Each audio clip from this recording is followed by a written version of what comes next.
the analysis. Okay. So, the noun phrase elaboration, the noun phrases were characterized into 4 different types, as I said earlier. How they were characterized. Okay, these are the 4 types. We have simple designating noun phrases, PRE1, that's the acronym we're going to be using. Simple descriptive noun phrases, PRE2. Complex descriptive noun phrases, PRE3. And complex noun phrases with noun post-modification or post. Okay. And then just to give you examples for each 4 of these, what they are, because you probably have no idea. Simple designating noun phrases composed of 1 pre-noun element in addition to the head noun. These noun phrases included a determiner element before the noun specifying the referent, but without any descriptive elements. So determiners included articles such as the boy, demonstratives such as this morning, possessive pronouns such as his shoe, and quantifiers such as some tape. So those are just simple designating noun phrases, PRE1. Okay, then we have simple descriptive noun phrases, PRE2, composed of 1 descriptive element before the noun in addition to the determiner. Descriptive elements include adjectives such as a little boy and noun modifiers such as the kitchen counter. So in this one you can see the determiner, which is and the, and then you can see the descriptive element little and kitchen. Okay, modifying noun.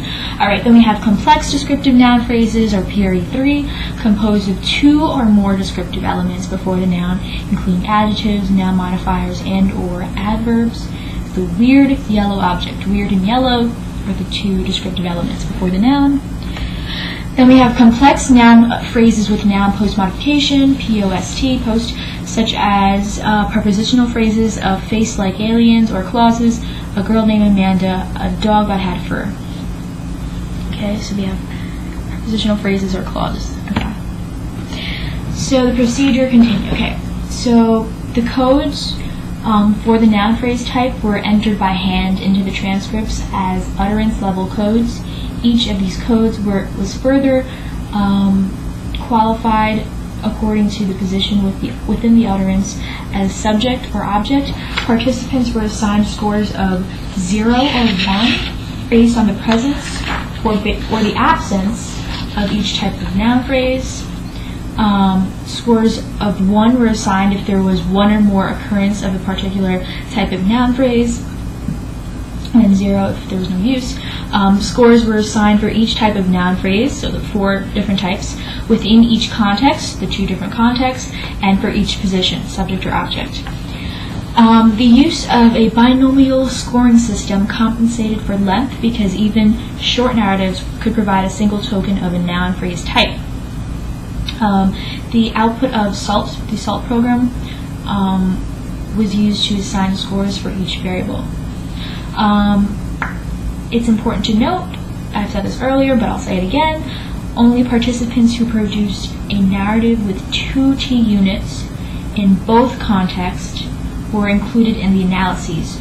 There were 4 5-year-old children and 1 1-year-old child who were eliminated from the original pool of 120 participants because their narratives were too short, so they ended up with 115.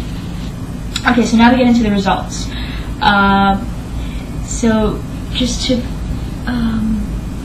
how they were assessed, just to read that.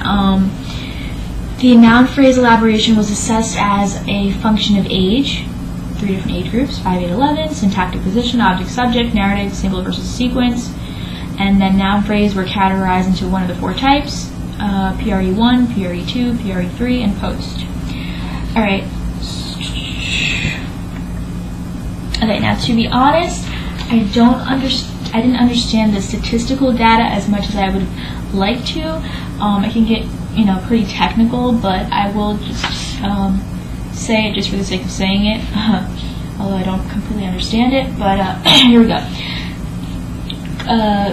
Chi-squared, right? Chi-squared, yeah. Chi-squared contingency analyses were used for this proportional binomial data with the statistical program called StatView, a Bonferroni correction for an alpha level of 0.05 on each 3-type set of comparisons resulted in a conservative significance level of 0.0167 for all comparisons. Effect sizes were calculated as Kramer's V for 2 degrees of freedom and phi coefficient for 1 degree of freedom based on Moline and Schmidt. Effect sizes were below 0.26 were interpreted as minor, 0.25 to 0.40 as small, and 0.41 to 0.60 as medium, and over 0.60 as large. Preliminary analyses employing chi-square contingency tests for gender, ethnicity, and location showed no significant pattern of distribution for any of the noun phrase types. So I get that. That means that there's no significant pattern of, differences based on demographics. As a result, the data were collapsed over these variables for all subsequent comparisons for each of the contexts and for both contexts combined. So demographics weren't a big factor in noun phrase elaboration and differentiating, Okay, so so a second look at table 2. It just shows the number of T units by context, okay, just to, now that you understand a little bit more about T units. And then this table 3, shows the mean length of T unit by context. Okay, so you can see this is the mean length by sequence. They're about 5 and 11-year-olds. Okay. Okay, results continue. Okay, so there were 3, remember, different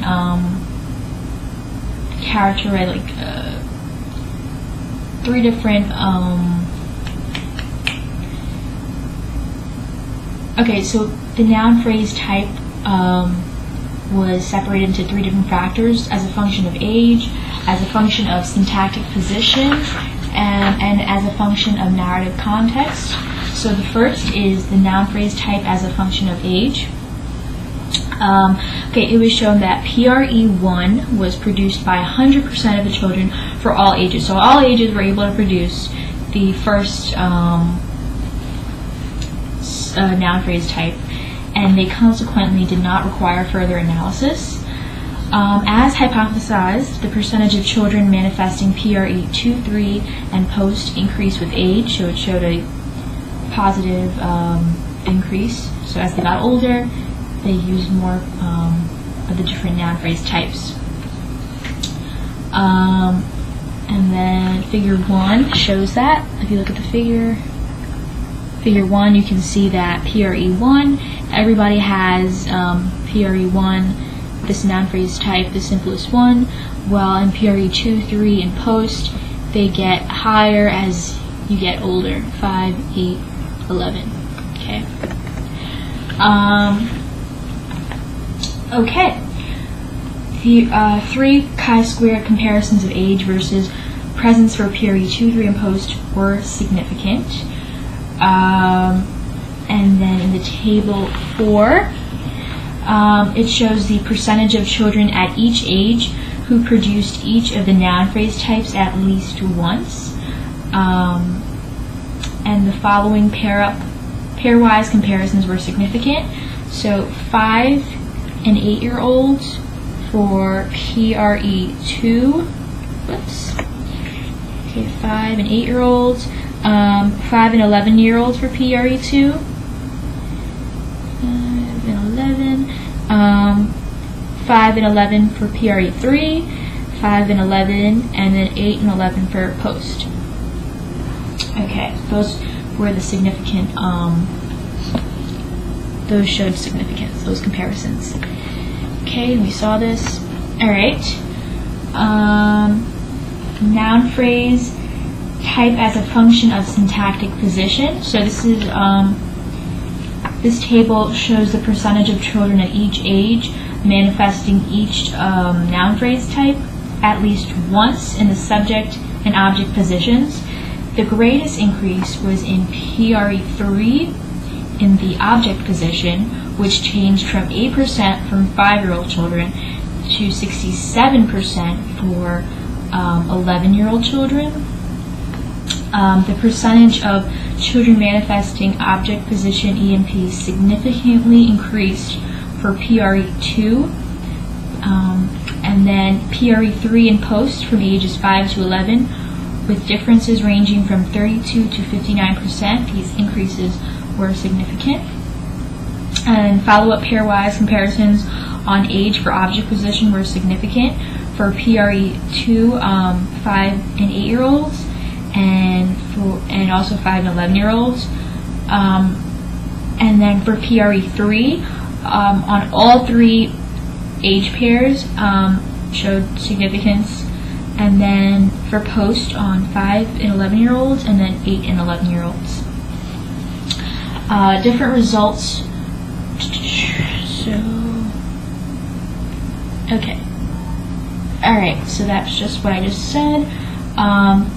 There were different results that were observed for subject position noun phrases. So that was just about object. Now we're going into subject.